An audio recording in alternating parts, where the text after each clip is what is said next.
தாவேக்காவின் 2ஆம் ஆண்டு துவக்க விழாவானது துவங்கி நடைபெற்றுக் கொண்டிருக்கிறது. இந்த நிலையில் ஜன் சுராஜ் கட்சியின் தலைவரும் முன்னாள் தேர்தல் வியூக வகுப்பாளருமான பிரசாந்த் கிஷோரும் விஜயோடு கலந்து கொண்டிருக்கிறார். இந்த தருணத்தில் அவருடைய பாதுகாவலருக்கு தற்பொழுது அனுமதி மறுக்கப்பட்டிருப்பதாக கள தகவல்கள் தெரிவிக்கின்றன. செய்தியாளர்களை பவுன்சர்கள் கெட்ட வார்த்தை பேசி திட்டியதாகவும் குற்றச்சாட்டு எழுந்திருக்கிறது. தாவேக்க பொதுக்கூட்ட அரங்கத்திற்குள் பிரசாந்த் கிஷோர் பாதுகாவலர்களுக்கு அனுமதி மறுக்கப்பட்டிருக்கிறது. அது மட்டுமல்லாது செய்தியாளர்களோடும் அங்கு வாக்குவாதம் ஏற்பட்டிருக்கிறது.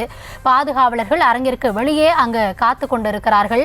பாஸ் இல்லாததால் பாஜகவிலிருந்து விலகிய ரஞ்சனா நாச்சியாருக்கும் அனுமதி மறுக்கப்பட்டிருப்பதாக தொடர்ந்து களத்தில் என்ன தகவல்கள் கிடைக்கப்பட்டிருக்கிறது அப்படின்றத நம்ம அண்மை செய்தியாக பார்த்து கொண்டிருக்கிறோம். இதற்கிடையில செய்தியாளர்களையும் பவுன்சர்கள் வசைபாடி இருப்பதாக தெரிவிக்கப்பட்டிருக்கிறது. இந்த தருணத்தில் கள நிலவரம் குறித்தான விவரங்களோடு இணைகிறார் எம்முடைய செய்தியாளர் ராஜேஷ். தற்பொழுது கூட்டம் ஒருபுறம் துவங்கி நடைபெற்றுக் கொண்டிருக்கிறது. அரங்கத்திற்கு வெளியே என்ன நடந்துட்டு இருக்கு ராஜேஷ்? கௌதமி, நீங்கள் கூறிய 3 தகவல்களுமே உண்மைதான். தற்போது பிரசாந்த் கிஷோரினுடைய பாதுகாவலர்களாக பீகாரிலிருந்து பிரைவேட் பாதுகாவலர்கள் அவர்கள் 2 பேர் வந்திருக்கிறார்கள். பிரசாந்த் கிஷோர் முதல் வரிசையில சென்று அமர்ந்து விட்ட நிலையில் அவருடன் வந்த பாதுகாவலர்கள் இருவரும் அவருடன் அந்த நுழைவாயிலில் செல்ல அனுமதிக்கப்படவில்லை. 5 நுழைவாயில்கள் இருக்கக்கூடிய நிலையில் அவர்கள் 4 நுழைவாயில்களில் மாறி மாறி சென்ற போதும் எந்த நுழைவாயிலிலும் அவர்கள் உள்ளே அனுமதிக்கப்படவில்லை. அவர்கள் எவ்வளவோ சொல்லியும் கூட அவர்கள் அந்த இடத்தில் உள்ளே அனுமதிக்கப்படவில்லை. காரணம், அவர்களிடம் பாஸ் இல்லை என்று சொல்கிறார்கள். ஆனால் அவர்களிடம் பாஸ் இருப்பதற்கான வாய்ப்பே கிடையாது. காரணம், அவர்கள் விஜய் ரசிகர் மன்றத்தை சார்ந்தவர்கள் கிடையாது, தமிழக வெற்றி கழகத்தினுடைய உறுப்பினர்கள் நிர்வாகிகளோ கிடையாது. அவர்கள் பாதுகாப்பு கொடுப்பதற்காக வந்திருக்கிறார்கள். சிறப்பு விருந்தினர்களே பாதுகாவலர்கள்.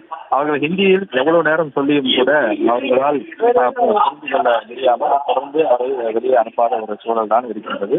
அதே போல இங்கே இருக்கக்கூடிய அந்த பவுன்சர்கள் அவர்களும் செய்தியாளர்களை கண்டபடி வசைபாடக்கூடிய அந்த நிகழ்வு இங்கு நடந்தது.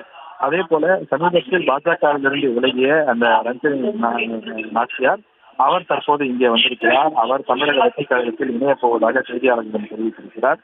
ஆனால் அவருக்கும் தற்போது அனுமதி கிடையாது. காரணம், அவர் நேற்று தான் அவர் கட்சியிலிருந்து விலகி இருந்தார். அவர் பாஸ் பெறவில்லை என்று சொல்லப்படுகிறது. இந்த பாஸ் காரணத்தால் அவருக்கும் இங்கே உள்ளே அனுமதி கிடையாது.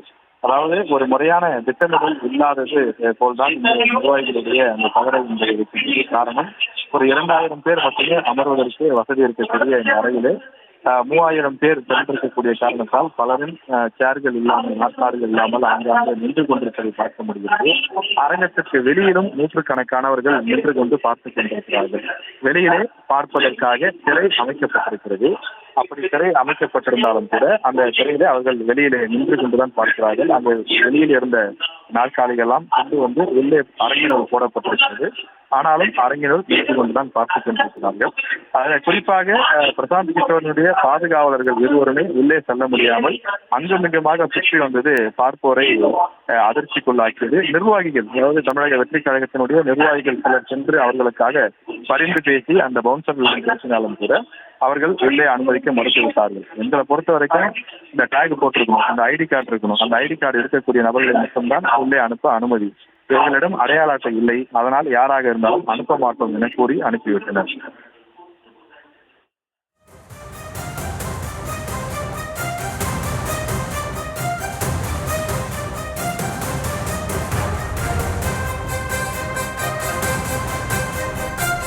தற்போதைய விவரங்களுக்கு நன்றி ராஜேஷ்.